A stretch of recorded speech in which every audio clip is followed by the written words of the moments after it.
क्या ऐसा हो सकता है कि आज की सबसे बड़ी प्रोफेशनल चुनौतियों का हल हजारों साल पुरानी किसी किताब में छिपा हो? आज हम कुछ ऐसे ही प्राचीन रहस्यों को युद्ध क्षेत्र से उठाकर सीधे बोर्डरूम तक लाने वाले हैं। ये सिर्फ एक सवाल नहीं है, बल्कि आज के दौर में हर लीडर के सामने खड़ा सबसे बड़ा चैलेंज है। सोचिए, डेडलाइन का प्रेशर, टीम के अपने मुद्दे और फिर अचानक कोई संकट आ खड़ा हो।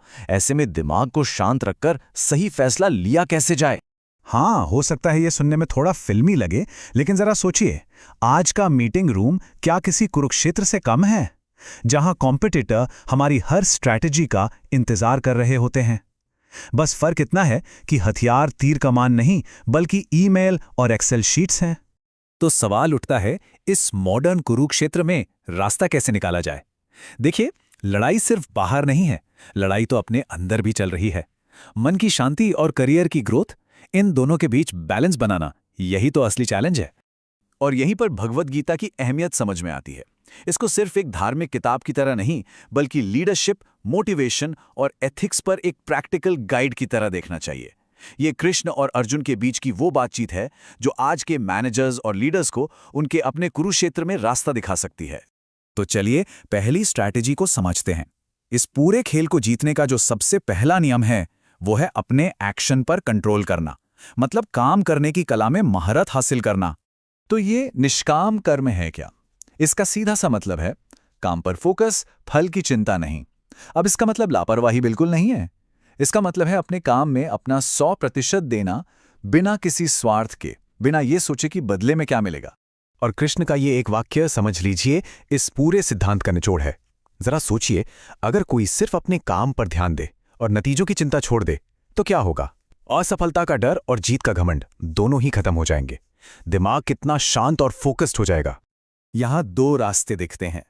एक है सकाम कर्म का रास्ता, जहां फल की चिंता इंसान को तनाव और निराशा देती है, और दूसरा है निष्काम कर्म का रास्ता, जो मानसिक शांति और बेहतर काम करने की ताकत देता है। क्यों? क्योंकि फोकस प्रोसेस पर होता है, इनाम पर नहीं। ठीक है, स्ट्रैटेजी तो समझ आ गई, लेकिन इसे लागू करने के लिए वो सही माइंडसेट कहां से आएगा? यहीं पर कॉन्सेप्ट आता है स्थित प्रज्ञा का, यानी मन की स्थिरता। स्थित प्रज्ञा मतलब वो इंसान जिसका दिमाग एकदम चट्टान की तरह मजबूत हो, जिसे ना तो प्रमोशन मिलने पर बहुत ज्यादा खुशी हो और ना ही प्रोजेक्ट फेल होने पर वो टूट जाए। ये वही स्टेबल एटीट्यूड है जिसकी हर लीडर को तलाश होती है। ये श्लोक यही बताता है कि असली ताकत इमोशंस के तूफान में भी शांत रहने में है। जब कोई सुख, दुख, डर और गुस्से से ऊपर उठ जाता है, तभी वो एक स्थिर दिमाग वाला लीडर बन पाता है। तो एक स्थित प्रज्ञा में क्या क्या गुण होते हैं? देखिए, परिणामों से डिटैचमेंट, ये तनाव कम करता है। इमोशनल स्टेबिलिटी हमें शांत रखती है।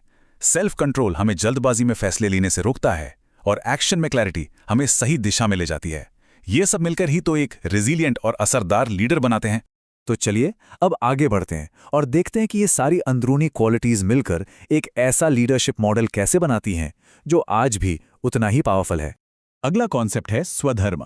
इसका सीधा सा मतलब है अपनी जिम्मेदारी को समझना और उसे पूरी तरह से निभाना। एक लीडर के लिए इसका मतलब क्या हुआ? यही कि अपने फायदे से पहले टीम और कंपनी का फायदा सोचना। ये एक मॉरल कंपास की तरह है जो हमेशा सही दिशा दिखाता है। और फिर आता है राजर्षि लीडर का मॉडल, जो एक बहुत ही दिलचस्प आइडिया है। देखिए, राजा बाहरी दुनिया में असरदार होता है, डिसीजन लेता है, रिजल्ट देता है। वहीं ऋषि अंदर से शांत, ज्ञानी और डिटैच्ड होता है। तो एक राजर्षि लीडर इन दोनों का एक परफेक्ट मिक्सचर है, एक वैल्यू बेस्ड कंप्लीट लीडर। और सुनिए, ये सिर्फ किताबी बातें नहीं हैं। आज भारत के IIMs जैसे टॉप बिजनेस स्कूल्स और दुनिया भर के इंस्टीट्यूट्स अपने सिलेबस में गीता पर आधारित लीडरशिप मॉड्यूल शामिल कर रहे हैं।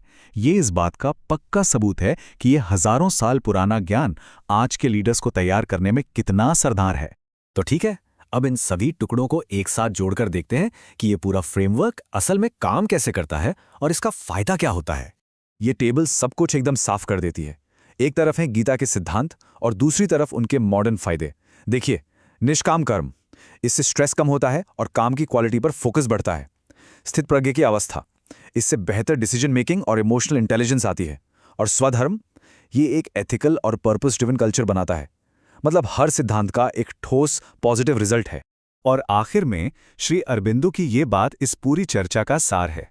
बाहरी दुनिया को जीतने से पहले अपने अंदर की दुनिया को जीतना जरूरी है। जब कोई अपने मन और अपनी भावनाओं पर काबू पा लेता है, तभी वो बाहर की किसी भी चुनौती का सामना करने के लिए तैयार होता है। उम्मीद है इस प्राचीन ज्ञान से आज के दौर के लिए एक नया नजरिया मिला होगा। अगर इस तरह के दिलचस्प विश्लेषण और भी देखने सुनने हो तो हमारे चैनल को सब्सक्राइब करना ना भूलें।